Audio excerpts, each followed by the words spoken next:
आज काफ़ी दिनों के बाद मैं हॉस्टल में अपनी शक्ल दिखाने जा रही थी। जैसे ही मैं हॉस्टल में एंटर होती हूँ, अंकल ने कोई ना कोई नया ड्रामा स्टार्ट किया हुआ होता है। अब अंकल ने ये प्लांट्स कुछ रखे हुए हैं, उन प्लांट्स के अंदर लाइट्स फिक्स की हुई हैं जो कि बड़ी प्यारी और अट्रैक्टिव लग रही थी। मुझे बहुत अच्छा लग रहा था इनको देख के, तो सोचा मैं आप लोगों के साथ भी ये शेयर कर दूँ। जैसे ही मैं हॉस्टल में एंटर होती हूँ, ऐसे लगता है जैसे किसी डाइन की एंट्री हो गई है। इधर से उधर कोई वर्कर्स होते हैं या फिर उनके साथ कोई आया हुआ होता है, तो सारे इधर उधर होने लग जाते हैं। मुझे सामने खुद पे भी हैरत होने लगती है कि मैं क्या बुलाऊँ। खैर, आज मैंने हॉस्टल में बनाया हुआ था वेजिटेबल पुलाव, तो शक्ल से तो बहुत टेस्टी लग रहा था। तो महविश मोहतरमा की फुर्तियाँ इतनी ज़्यादा थी क्योंकि गैस 7:30 चली जाती है, तो ये 7:15 तक खाना रेडी कर लेती हैं। मेरे हॉस्टल की सबसे अच्छी बात, मुझे जो अपने हॉस्टल की खुद की मैनेजमेंट की अच्छी बात लगती है कि मेरे हॉस्टल में खाना बहुत ही अच्छा और टाइम पे तैयार हो जाता है। टाइम पे तैयार होने का और अच्छा तैयार होने का सारा क्रेडिट जाता है मेरी स्पेशल कुक को, जो मेरे साथ तकरीबन 7 सालों से काम कर रही हैं।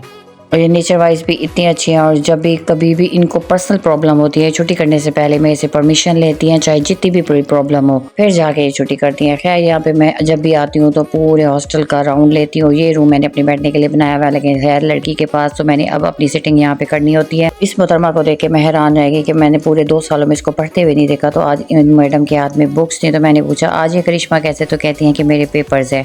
इधर उधर नज़र दौड़ाने के बाद अब मुझे एक बंदा नज़र नहीं आ रहा था, वो थे अंकल। अंकल मुझे कहीं पे भी नज़र नहीं आ रहे थे। वो मोस्टली इधर हो इस साइड पे होते तो नहीं है, लेकिन फिर भी मैं उनको ढूंढती फिर रही थी कि कभी किसी रूम में लाइट लगानी पड़ जाती है तो अंकल अंदर विजिट कर लेते हैं। तो मैंने सोचा कि क्यों ना जाके मैं अंकल के रूम का विजिट करूं। अंकल ने हॉस्टल में कोई ना कोई ड्रामे शुरू किए हुए होते हैं अपना टाइम स्पेंड करने के लिए। अब यहाँ पे अंकल ने पता नहीं थर्मोकोल शीट लगाई हुई थी और एक राउंड में एक फ्रेम लगाई हुई थी, इसमें शीशा फिट होना था, शीशा और लाइट, जो कि अभी तक कंप्लीट नहीं हो रही थी। हमारे पास नर्सिंग की भी बच्चियाँ हैं जो टाइम से अपना खाना लेके 8 बजे उन्हें ड्यूटी पे जाना होता है, तो सबसे पहले अपना खाना लेती हैं 7:30, फिर 7:45 बजे तक ड्यूटी पे चली जाती है। तो हमें खाना बनवाने की जल्दी भी इसीलिए होती है कि नर्सिंग जो हमारे पास स्टाफ है, अगर टाइम पे खाना रेडी ना हो सके किसी वजह से, गैस के लेट होने की वजह से, या सब्जी कोई ऐसी हो जिसमें टाइम लग जाए, तो फिर अंकल उनको हॉस्पिटल दे के आते हैं। तो ये काफ़ी हेक्टिक हो जाता है अंकल के लिए भी, मेरे लिए भी। ऐसे ना हो कि कोई बच्ची रह जाए और खाना ना पहुंचे, तो ये बड़ा मसला होता है। ये बस इस चीज़ में मुझे काफ़ी प्रॉब्लम फेस करनी पड़ती है, अदरवाइज हॉस्टल मेरा माशाल्लाह से स्मूथ जाता है।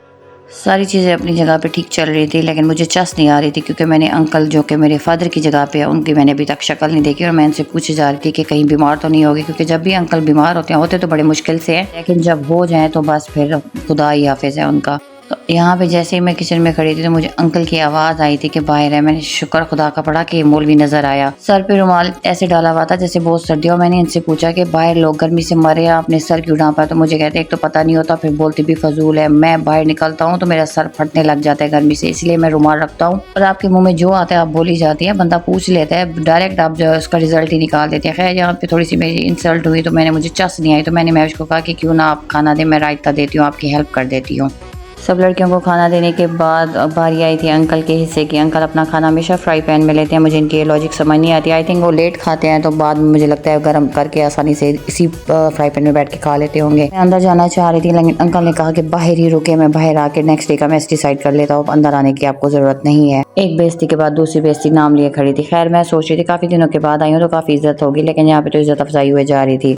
यहाँ पे मैं अपनी कुक की बात सुनने के लिए गई थी, वो कल का मेस पूछ रही थी, तो मैंने अभी डिसाइड नहीं किया। तो मैंने उसे कहा कि मैं अंकल के साथ डिसाइड करके आपको यहाँ पे खड़े होकर अंकल के साथ नेक्स्ट डे का मैंने मेस भी डिसाइड किया। और थोड़ी सी नाश्ता बनाने वाले की कंप्लेन आ रही थी कि चने समटाइम कच्चे दे देती है, तो उसे बोले चने अच्छे से खिलाया करे। तो ये बातें हम डिस्कस कर रहे थे। मुझे नसीहत भी किए जा रहे थे अपने कारोबार पर अगर आप तवज्जो नहीं देंगी तो ये ज़्यादा दिन नहीं चल सकेगा, कि अपनी चीज़ के ऊपर आप खुद ही तवज्जो देंगी तो चलेगा, वरना नहीं। लेकिन मैं इनको क्या बताती कि मेरे साथ आजकल कितनी बड़ी प्रॉब्लम्स चल रही हैं। खैर, अंकल की 4 बातें सुनने के बाद मैंने सोचा कि क्यों ना मैं आप ही को बुलाऊं यहाँ से। चलो, जब आप ही के बुलाने के लिए आई तो मोमिन अम्मी हाल मोहतरमा बिजी थे खेलने में, और लड़की का मेकअप उठा के सत्यानाश की जा रही थी।